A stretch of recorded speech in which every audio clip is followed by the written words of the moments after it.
Hey there, welcome to the Multifamily Mixtape podcast, brought to you by Multifamily Media Network. I'm your host, Mark Sharp. Multifamily Mixtape is an eclectic podcast as we will discuss any and all things multifamily, from maintenance how-to videos to interviews with industry experts.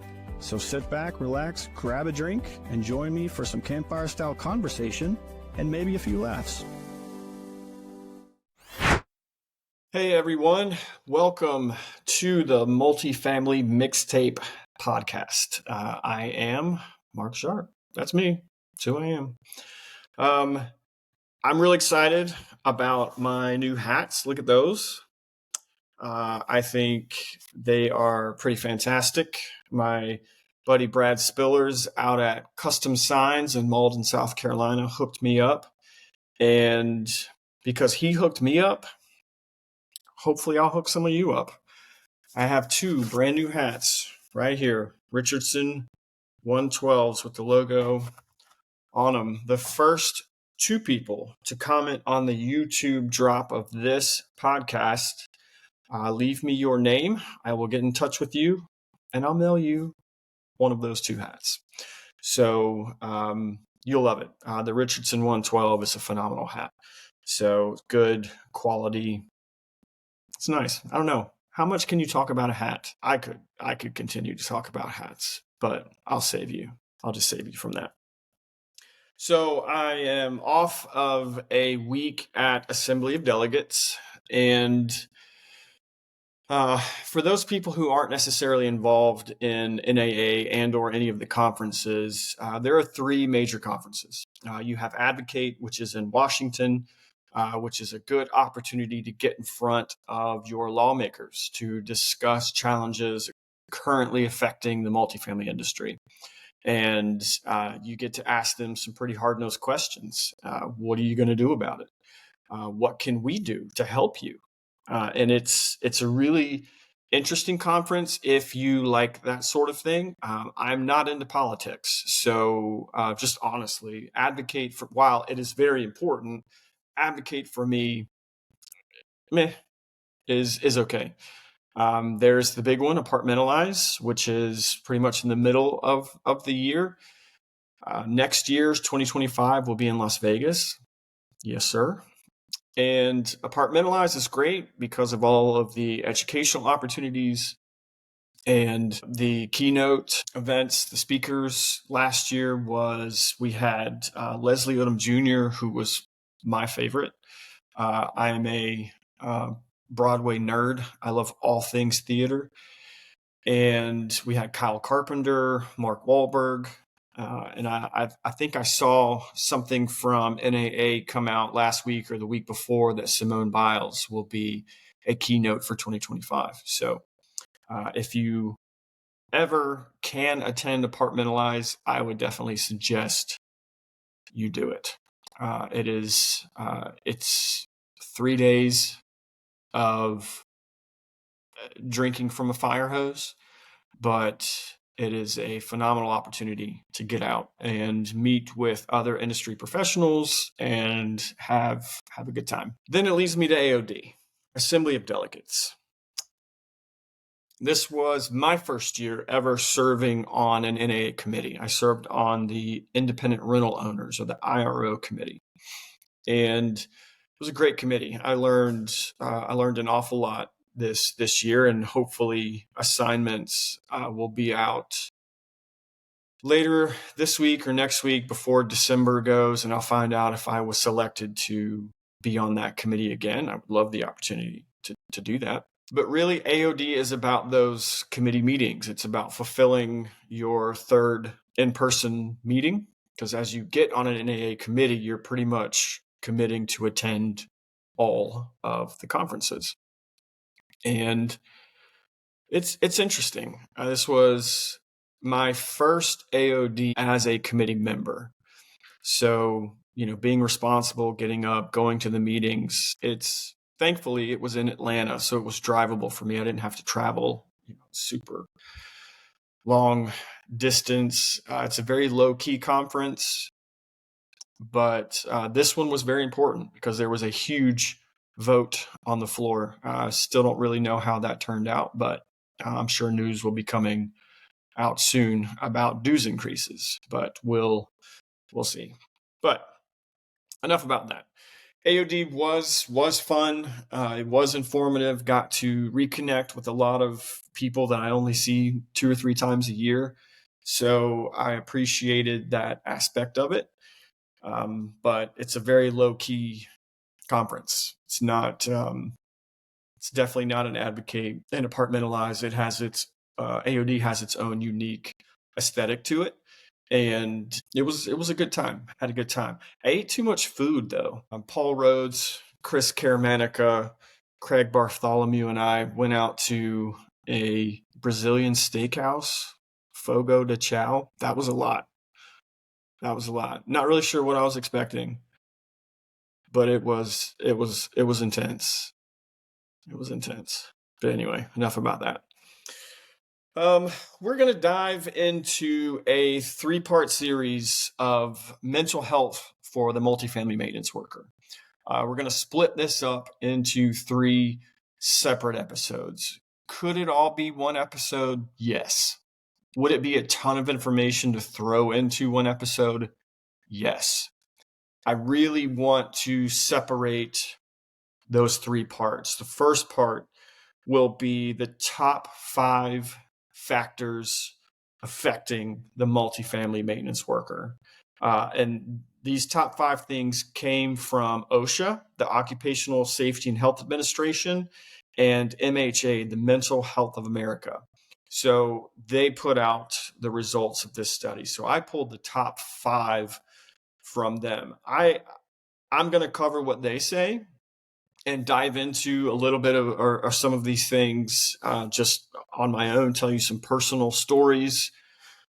Some might make your stomach turn a little bit, but I feel like it's relevant. You need to know these things if you have no idea about some of the factors that affect the multifamily maintenance worker. And so part 1 will be the top 5 factors. Part 2 will be the top 5 coping strategies for the maintenance workers. So we'll talk about the 5 things that affect us, then we'll talk about 5 things to help us.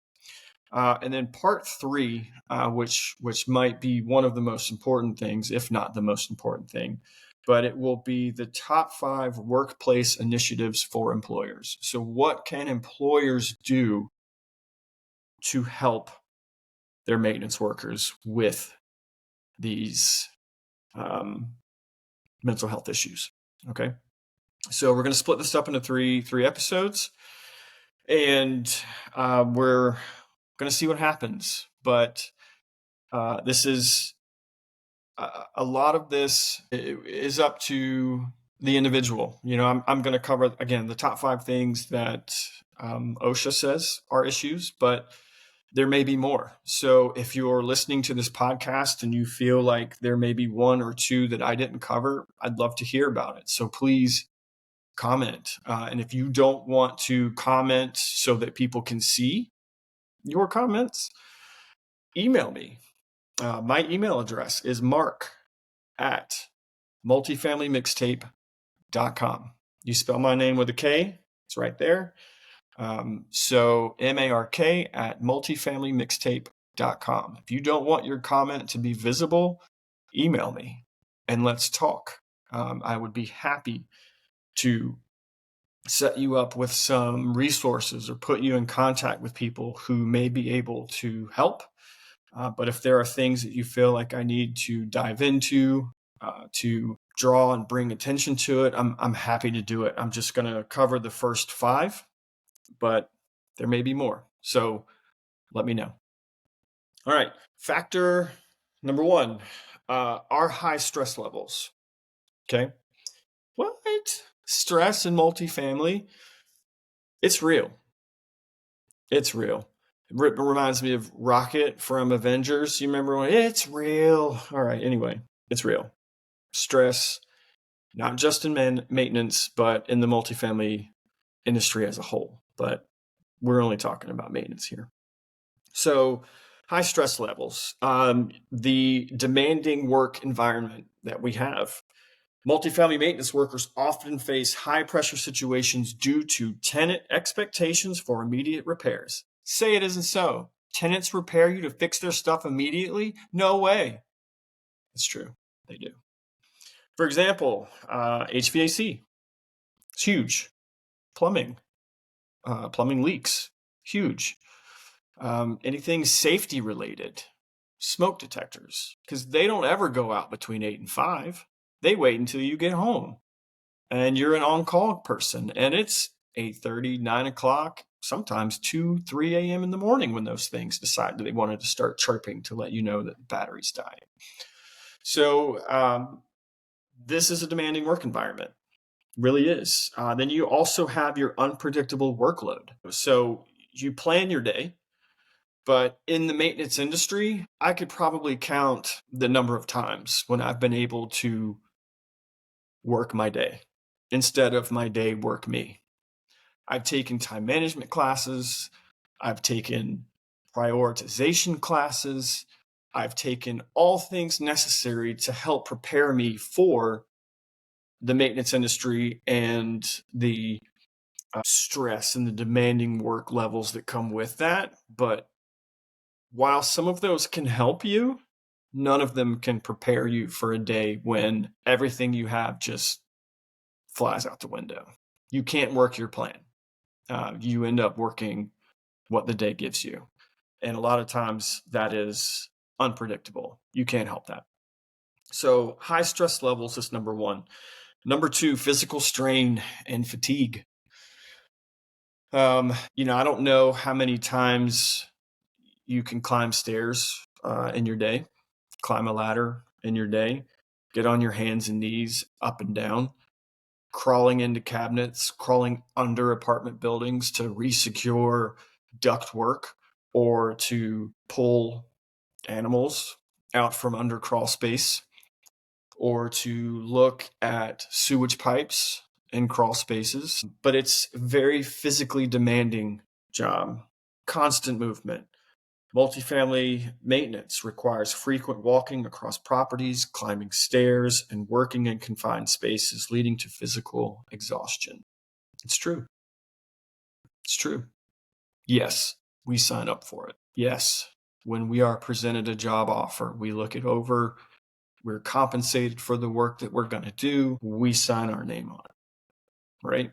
And we say we're going to do this job for that compensation. I'm agreeing to do the work. I'm agreeing to climb the stairs. I'm agreeing to climb under the buildings. I'm agreeing to crawl into cabinets to find water leaks. I'm agreeing to be up to my shoulders in a ceiling preparing boots on tubs or vent stacks or whatever. I'm agreeing to do that work, but that doesn't mean that it's not exhausting. So there's a difference between knowing what you signed up for and then doing it repetitively all the time. It does take its toll. So there's the constant movement. There's also the diversity of the tasks. You have to think about the knowledge that these maintenance individuals, maintenance workers need to have. It's often said that maintenance workers know a little about a lot. And that's true on a lot of levels. Plumbing, electrical, HVAC, carpentry, pool, roofing, appliances. I'm sure I've forgotten several. Some properties may require their maintenance teams to turn their own apartments. So that could include painting. That could include carpet cleaning. That could include flooring replacement. That could include doing your own renovations. So there are a lot of things that we are expected to know. And that can create some physical strain and some fatigue. All the training that's necessary. Laws change. There's a huge one coming up in January of 2025. The refrigeration change from your 410A over to your A2Ls, which are 454B or R32. 454B is probably going to be the more mainstream refrigerant, FYI. It has a lower GWP rating, but we'll get into that later, separate episode. Or go watch Paul Rhodes' podcasts. He covers these things frequently, so I would suggest reach out or search Paul Rhodes. I'll get into that in a little bit, but not as much as he would. But anyway, thing number three, work-life balance. Again, I know what I'm signing up for when I take the job of a maintenance worker at a property. But again, that doesn't mean that it doesn't take a toll. So on that lack of work-life balance, you have on-call duties. Multifamily maintenance workers are often required to be on call for emergencies, which disrupts their personal time and their sleep schedules. I have worked for companies before that have had very clear emergencies: fire, flood, or blood. Anything else, not an emergency. But what that does, or not what that does, I'm sorry, I said that wrong. If I'm on call and I have the on-call phone, I'm old school. I used to have the on-call pager, right? So the beep, beep, in the middle of the night, you're dead asleep. It wakes you up. It wakes your wife up, your spouse up, your husband up. It wakes up your kids. It wakes everybody up. And so it's not just you who's inconvenienced. It's your family, your pets, right? So I've worked for companies before that had very clear, very defined on-call emergencies. Like you knew exactly what it was, and very few properties have their residents trained into what an actual emergency is. And so even if you didn't have to leave your house, even if I didn't have to leave my house because it was a false alarm, resident called and said, hey, my toilet's clogged. And I'm like, well, you're in a 2-bedroom apartment. You have another bathroom. I'll get to that in the morning.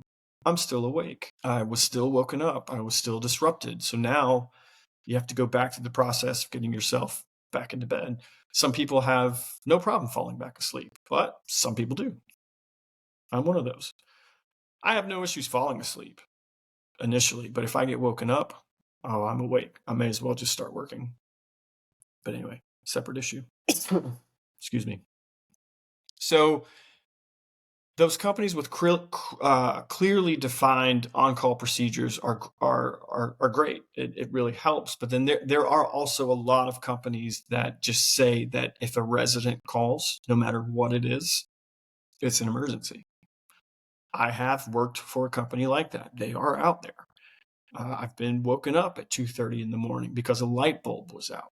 The resident was maybe being a little, I don't want to use the word I want to say, because we don't call our residents those things, do we? But I got up, I left my house, I drove the 30 minutes to the property to change a 60-watt light bulb, because that was what was required from our company. You didn't wait.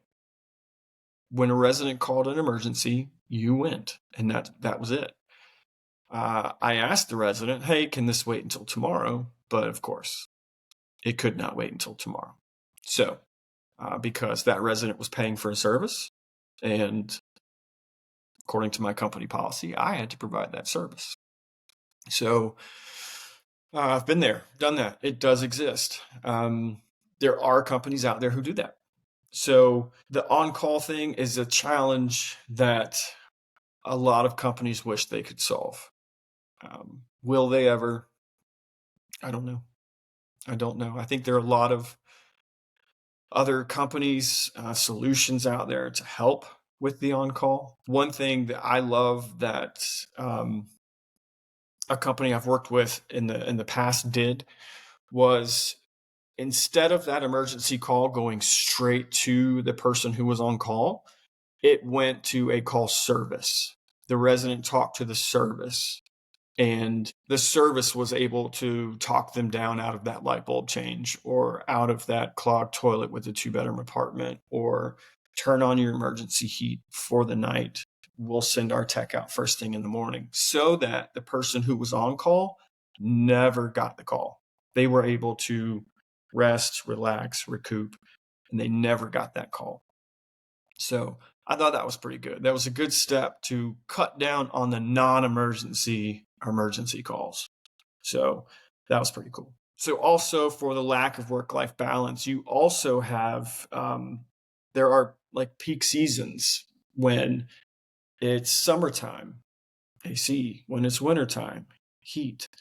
But certain times of the year, such as leasing season or extreme weather, may demand long hours and overtime, leaving little time for personal life. So depending on what side of the multifamily housing, like what side of it you're on, if you're on college properties, obviously there's a huge leasing move-in season, and it is very demanding for a period of time. You have to turn, 600, 400, 200 apartments in a week.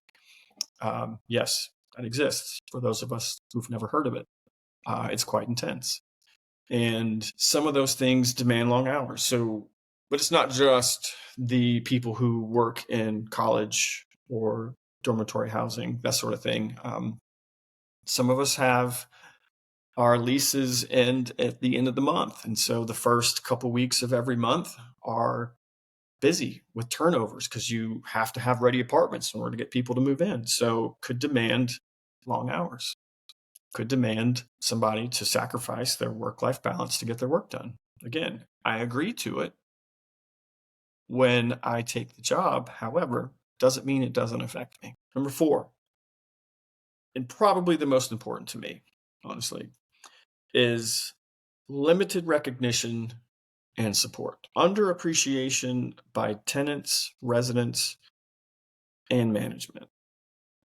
Despite being essential to the smooth functioning of a property, maintenance workers often go unnoticed unless there is a problem, leading to feelings of underappreciation. This can mean a lot of things. Well, I don't say this could mean a lot of things, but to fix this could mean a lot of things, or several things to choose from. But in order to figure out what those things are, crazy thought, ask. That's it.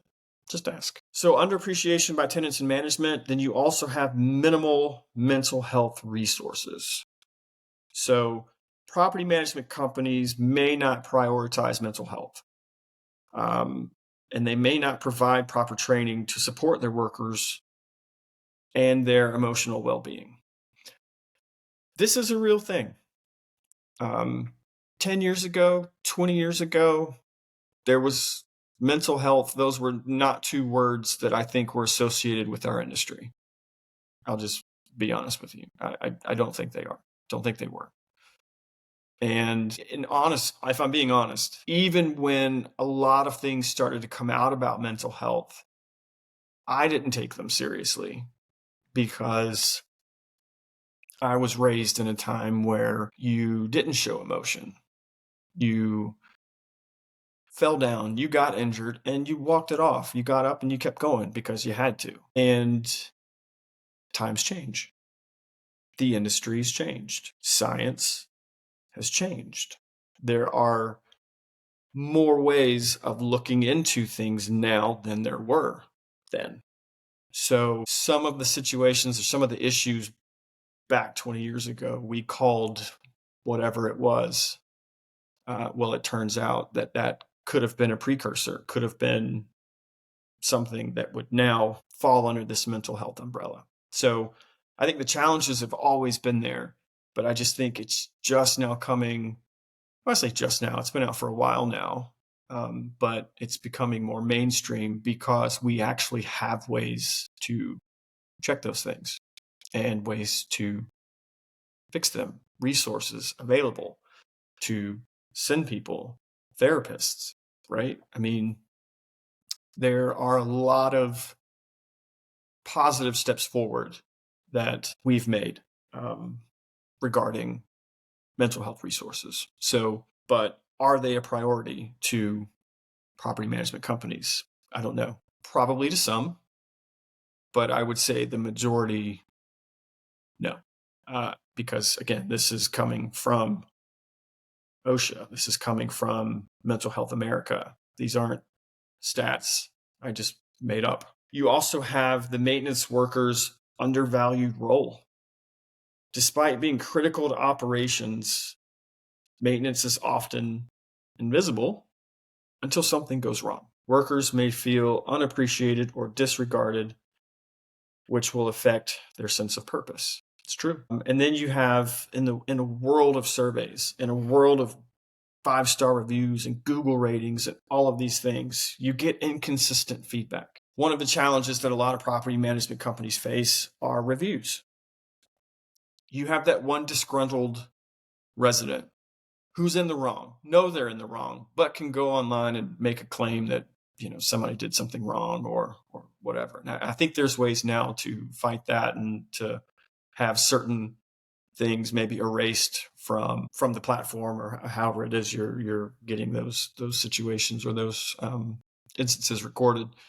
But a lot of people don't pay to have those things removed, and so you get so many disgruntled people who are constantly complaining. It wears down on you. You as a maintenance worker think you're doing a great job on your property, but then one disgruntled resident, for some reason, I'm not going to speculate as to why, often or will then make it sound like maintenance at their property is a huge challenge, and then nothing ever gets done. And that goes a long way, especially when I feel like I'm busting my tail every single day. And then something completely out of my control, like a review online, starts to just send that negativity your way. And that can affect somebody's well-being, their mental health. So yeah, that's thing number 4. Number 5, exposure to hazards. This is one that I was kind of shocked to see in the top 5.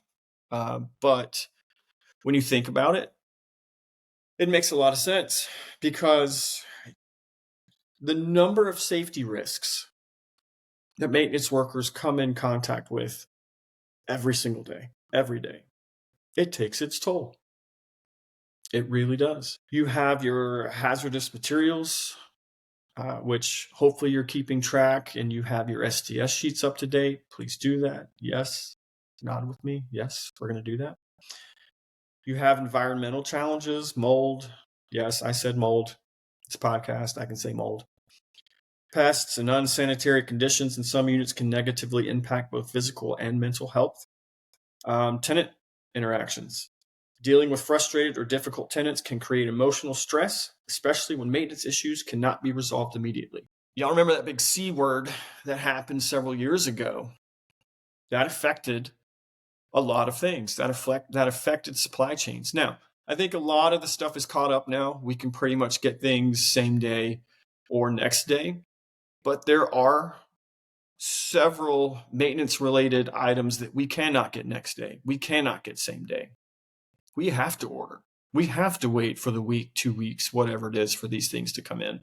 So exposure to hazards. I think that's funny that it's not funny, but I think it's interesting that tenant interactions is a hazard. Think about that. Or don't think about it. But under the one environmental challenges where it says mold, pests, and unsanitary conditions, mold, yes. Pests, definitely yes. Unsanitary conditions, hell yes. I can't tell you the number of times I've walked into an apartment, knocked, put the key in the door, unlocked it, cracked the door to say maintenance, maintenance, maintenance, maintenance. Hello, is anybody home? And roaches fall from the door onto my arm. And I can't count the number of times that has happened.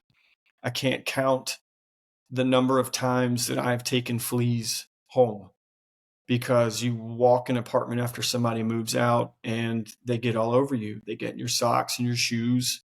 They get into your waistline where your belt is, and you don't know. I mean, you knock the ones off you can see, because you immediately. I'm scratching myself now because I'm itching. I can't tell you the number of times that these things have happened. I've got a pretty funny story to tell, though, about an unsanitary apartment. This might make you a little queasy, so warning. I won't tell you where I was working, But I was working in a very large apartment community here in town. Those of you that are local and listen to my podcast, yes, it's that property.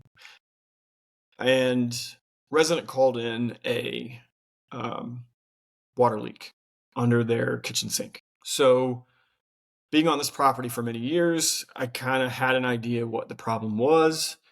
And so I went to the shop and I pulled the parts that I thought were going to be necessary to fix this. And I went down to the apartment. I had a new tech that had just started recently-ish and called him over the radio and said, hey, meet me at this apartment. This will be a good learning experience for you because this is a common ongoing thing here. And so I grab my stuff, I go down to the apartment. The other tech meets me there. We knock, we go through the motions, we go inside, and we had a very detailed work order, so we knew exactly where to go. No searching through the apartment. And went to the kitchen, flashlight, looked under the kitchen sink, and what I thought was the problem actually turned out to not be the issue. So, one, never assume. But two, it's like, okay, now I've got to find this water. So I had touched the water and it wasn't quite cold, but you could tell it had started warm and it was starting to cool down. So it was hot water. So I started to check the dishwasher because it did seem like we got there pretty quick after the service request to come in. So maybe a resident started their dishwasher, turned it on to leave for work, noticed water, called on their way out the door. So we look under the dishwasher. Sure enough, there's water. And I thought, okay, cool. Well, this is another cool situation that this new tech could learn from. So some of your old GE dishwashers, your pumps leak from the bottom of the drain pump as it hits a drain cycle. And that was the case in this situation. It was a bad impeller kit. So when it hits the drain cycle and that little blade wire starts spinning to grind up the food, a little flap opens up to push the water through the drain. And if that impeller kit is not sealed right, or it's shrunk or cracked or whatever, it can cause water to leak out the bottom of the pump. So that was the situation. So I said, okay, we need to go get a new impeller kit. We're going to take this pump off, just rebuild it right here. There's no one home. We're not inconveniencing anybody. Another good learning experience. Went to the shop, got that impeller kit, went back down to the property. Now, I am stubborn. For those of you that know me, you're like, no way, you're not stubborn. I am extremely stubborn, I promise. That was a joke, by the way. Everyone who knows me knows I'm stubborn. And I didn't want to go through the hassle of disconnecting the dishwasher, unscrewing it, pulling it out. I didn't want to go through all that. So we had already killed the power. Yes, we used lockout, tagout. We killed the power, and we started disconnecting the pump. And it fell. We had used the shop vac to suck all the water up out of the dishwasher, but it fell down and we pulled it out. And I showed him how to take it apart and replace that impeller kit right there. Now, one thing I had not noticed this entire time was still something that was underneath the dishwasher. Again, we looked for the water. I wasn't looking at the entire space underneath the dishwasher. So we got the impeller kit replaced. We got everything put back on and pushed it back under the dishwasher, and we're trying to get the band clamps around the two tubes back on. Finally got those back on, and then one of the band clamps had turned, so I had to reach like really far back behind the dishwasher to spin it so that I could get a nut driver on it to tighten it down. Well, when that happened, I felt something on my arm, but I was in the zone, had a new guy with me, didn't want to freak out, even though internally my heart rate spiked because there was something and it didn't feel great. It wasn't hurting me. It wasn't causing me any pain, but something was wrong. And so I'm tightening this thing down. We get it so that it's snug. We put the brace bar back on, wired everything back together. And I started to pull my arm out, and like whatever it was that was attached to my arm was also stuck somewhere else. And so I really had to like pull with my arm. Granted, I'm also down on the floor on my side, and this arm is on the ground up underneath the dishwasher. So I'm like trying to pull my arm, and eventually I just grabbed the top of the cabinet and just gave my arm a big yank, and I kind of heard this whoosh. It was like a rip, like Velcro, but it wasn't Velcro. Anyway, I hope I'm painting a really great picture for you all. And I pull my arm out, and stuck to my arm was a glue trap from a pest control company, and there were 3 dead mice on it, not to mention all of the bugs and all of the other stuff that were on this glue trap. I couldn't tell you how long that glue trap had been there.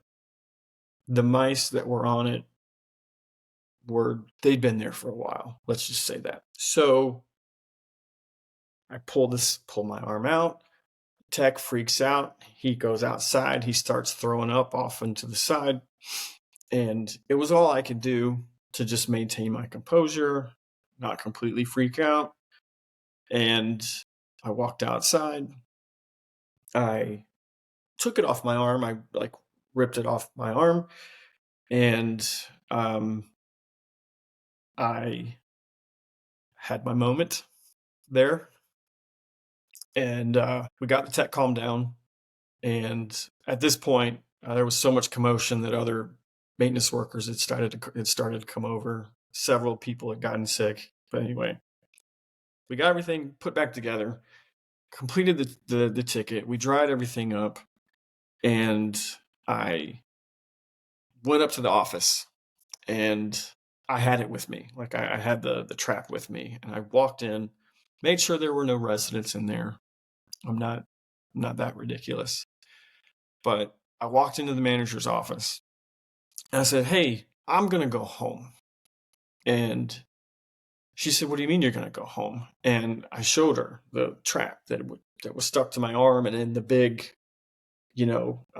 removal of hair that happened when I ripped the entire thing off of my arm. I said, I'm going to go home. I need to go home. This is not good. I need to go home." And eyes got this big. She's like, "Oh my, yes, please go home. Please go home and take that with you." And so that's my story about unsanitary conditions. I have many more stories to tell about stuff like that, but that takes the cake for me. Just going through that entire experience. Now, 20 years ago when that happened, I don't feel the need that I needed any type of like mental health management then. To me, I needed to leave. I needed to just be gone, and I needed to get that thought out of my head. Some people may have had no issues with that whatsoever. They may have just ripped it off and been like, "Okay, all good. Like we're good." But for me, I was like, I need to go home. I need to go sit on my couch for a little while and like get this out of my head because it was pretty gross. It's pretty disgusting. I'm just one person. And that happened to me 20 years ago. There are millions of people in our industry. How many events like that do you think happen every day to other people? Some may handle it well, some may not. But that exposure to hazards, the environmental challenges, the mold, pests, unsanitary conditions can negatively impact both physical and mental health. I told you one story about a situation that happened to me. Now, that specific thing may not bother a lot of people, but there are other situations that do. One of the worst things I've ever had to experience was an eviction and going to set someone out for non-payment and walking in to that apartment with the team of people there to help move the stuff out, and to open one of the bedroom doors and see a child's bed, child's clothes, children's toys, and having to go and set that stuff out on the street, that affects people. That affects people. That can't not affect you. That's a horrible thing to do or to feel. Obviously, you have to do it. I get that. I'm not saying that, but the mental, oh my God, the word I want to say, I cannot say on this podcast, but just the mental gymnastics that you go through when things like that happen, and it happens every single day, multiple times a day across the entire country. So those are the top 5 things that can affect maintenance workers, multifamily maintenance workers' mental health: high stress levels, physical strain and fatigue, lack of work-life balance, limited recognition and support, and exposure to hazards. Those are the top 5, according to OSHA and the Mental Health of America. I'd love to hear from any of you who feel like there's a couple that may be just as important. So let me know what you think about those 5 things. On the next episode, we will get into the coping strategies for maintenance workers to help with the top 5 factors that affect your mental health. So we learned about what affects us. Now we're going to learn 5 things that we can do to help us as individuals. This is not employer related. This is not company related. This is just you yourself. On the 3rd episode, we'll dive into the workplace initiatives. But thank you for tuning in today. I know that story might have been a little weird. You might have felt like, why? What is this here? Why is this here? But when I got into the exposure of hazards, I started looking, and it just reminded me of that story and how, 20 years ago, the best thing I could do was leave. I had to go. I had to get out because that was pretty disgusting. And it was all over my arm. And what happened after that was the amount of shots and medical attention that I needed afterwards, because whatever those chemicals, whatever that stuff was all over that pad affected my arm. And it was a lot. It was disgusting, but I'll never forget it. So thank you guys for tuning in today. I really appreciate it. Do not forget, if you want a hat, leave a comment. If you don't want a hat, leave a comment anyway. I would love to hear your stories. Tell me something that has happened to you that you wish there was an outlet for whenever it was that happened. I'd be interested to know. So thank you again, and not forget to like, comment, and subscribe. And we will catch you on the next one. Thanks again for taking time out of your day to listen to this episode. I hope you found it entertaining and insightful. If you like this episode, please like, comment, and subscribe. Also visit multifamilymedianetwork.com to learn more about our other industry podcasts and sponsorship opportunities. And until next time, don't be afraid to crank the volume.